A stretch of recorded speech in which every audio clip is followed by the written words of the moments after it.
의외로 되게 많이 통하는 방법이기도 해요. 그 사람이 나를 훨씬 친밀하게 대하기 시작할 거예요. 상대분도 바뀔 거예요. 진짜 많은 분들이 경험한 거거든요.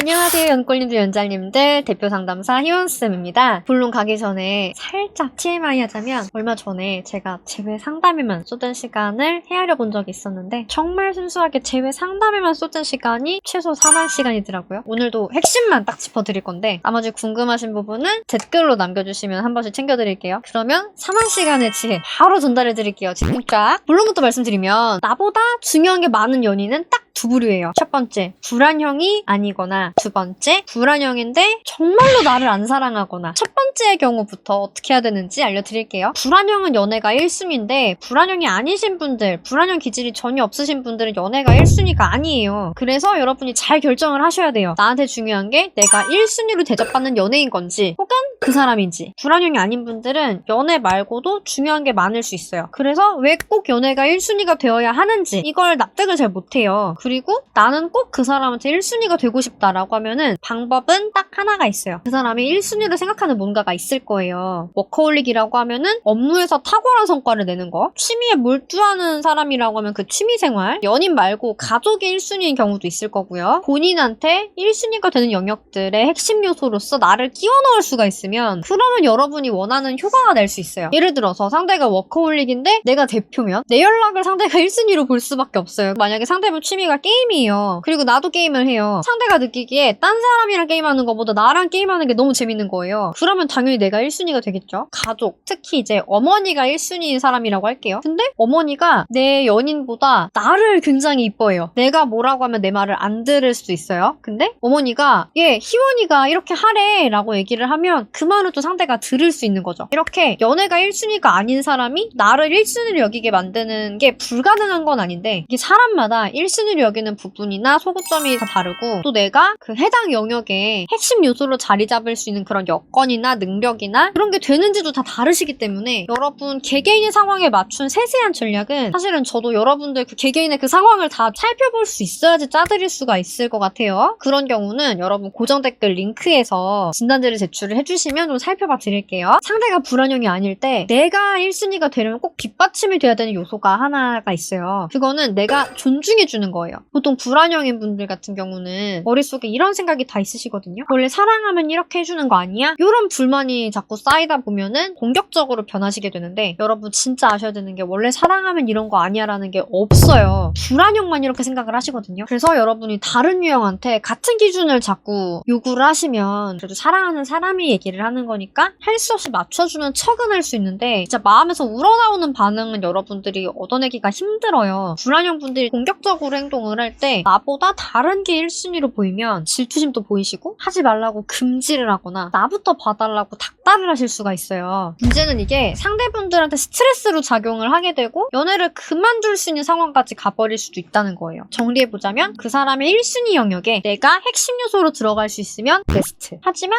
그냥 내가 존중만 해줘도 지금보다는 상대가 좀 더 나를 아껴줄 수 있어요. 특히 상대분이 진짜 존중받고 내가 사랑받고 있구나 라고 느낄 수 있도록 좀 말을 통해서 얘기를 해주실 수가 있으시면 효과는 더 커질 거예요. 그 사람이 나를 사랑하지 않아서 1순위로 여기지 않는다. 이런 오해만 싹 벗어내고 그 사람을 바라봐 줄 수 있어도 그 사람이 나를 훨씬 친밀하게 대하기 시작할 거예요. 물론 여러분이 앞에서 이미 너무 상대에게 큰 스트레스를 많이 자주 꽤 오래 줘버린 상황이라고 하면 이게 먹히기엔 좀 많이 늦었을 수도 있어요. 하지만 너무 늦지 않은 상황에서 존중하고 배려해주는 모습을 보이기 시작하면 상대분도 바뀔 거예요. 진짜 많은 분들이 경험한 거거든요. 문제는 두 번째 부류예요. 불안형인데 날 사랑하지 않는 경우. 너무 슬픈 일이죠. 정확한 이유는 물론 따로 분석을 해보는 게 필요할 텐데 아마도 나한테 반하지 않았거나 나 말고 다른 이성한테 관심이 있는 경우예요. 이럴 때는 상대의 이상형이 어떤 모습인지 또 상대가 필요로 하는 존재는 어떤 사람인지 이런 걸 여러분 명확하게 한 다음에 거기서 나의 부족한 부분이 있을 거잖아요. 이거를 최대한 상대분 기준에 맞게 끌어올려 주셔야 되고 그래서 이제 상대분 다른 데 눈 돌아가는 게 아니라 나를 보게 만드셔야 돼요. 물론 이걸 여러분이 할 줄 아신다고 하시면 이미 하셨을 거예요. 가장 중요한 거는 상대에 대한 파악이에요. 그 사람이 내가 어떤 사람인지도 모르면서 그럼에도 나한테 반하게 만들려면은 나라는 사람이 이제 누구라도 사랑에 빠지지 않을 수 없을 정도의 뭔가가 있어야 되거든요. 물론 보통은 그렇지 않은 경우가 많아요. 진짜 누구는 나랑 눈만 마주치면 나한테 반하게 만들 수 있다. 이런 사람은 세상에 많진 않잖아요. 그래서 여러분이 아직 상대에 대한 대한 파악이 부족하다면 그 사람이 원하는 요소를 그 사람의 기준에 맞게 당장 올리기는 어려우니까 사람들이 보통 원하는 거를 내가 최대한 높이는 것밖에 방법이 없거든요. 1차 관문이랑 2차 관문이 있어요. 1차 관문은 외적인 요소예요. 외모, 재력, 학벌, 집안 이런 거. 2차 관문은 여러분들이 쉽게 인성이라고 생각하시면 돼요. 그래서 1차 관문에서 보는 외적인 요소, 2차 관문에서 보는 인성적인 요소. 얘들을 모두 강화를 해가지고 보여주는 게 그나마 안전하게 가는 차선책. 이 2차 관문, 인성적인 요소라고 하면 너무 막연하니까 보여드릴게요. 연애 유지 능력이 바로 그 2차 관문에서 필요로 하는 요소긴 하거든요. 아직 내가 연인한테 반하지 않은 상황에서도 2차 관문의 요소가 되게 많이 느껴지면 사람이 마음을 여는 경우가 진짜 많아요. 특히 불안형은 특징이 있는데 만나고 정이 들다 보면 원래 본인 이상형이 있었을 텐데 지금 현재 내 옆에 있는 사람을 이상형으로 생각하는 경우가 되게 많아요. 그래서 제가 차선책이라고 말씀은 드렸지만 의외로 되게 많이 통하는 방법이기도 해요. 두 가지 경우에 대해서 되게 자세하게 풀어드려봤고 결국은 여러분이 원하는 거는 지금 나를 1순위로 여겨달라 요것도 있겠지만 그 사람한테 있어서 정말 내가 평생 놓치고 싶지 않은 사람이 되는 거 요것도 되게 원하시는 부분일 거라고 봐요. 저번에 비혼주의자조차도 나랑 결혼하고 싶게 나를 평생 놓치고 싶지 않게 만드는 근본적인 방법에 대해서 영상에서 다뤄드렸었어요. 좀 팩폭이 세고 내용이 살짝 어렵긴 한데 자꾸 여러분이 요거 하나를 모르고서 연애를 힘들게 하시는 것보다는 이왕 연애자격 유튜브를 보시는 배운분들이 되셨으니까 이 기회에 보시고 잘 실천을 해보시면 좋을 것 같아요. 앞으로도 예쁜 연애, 건강한 연애, 오래가는 연애 하고 싶으신 분들은 구독과 좋아요, 알림 설정 꼭 해주시고요. 재회나 연애 관련해서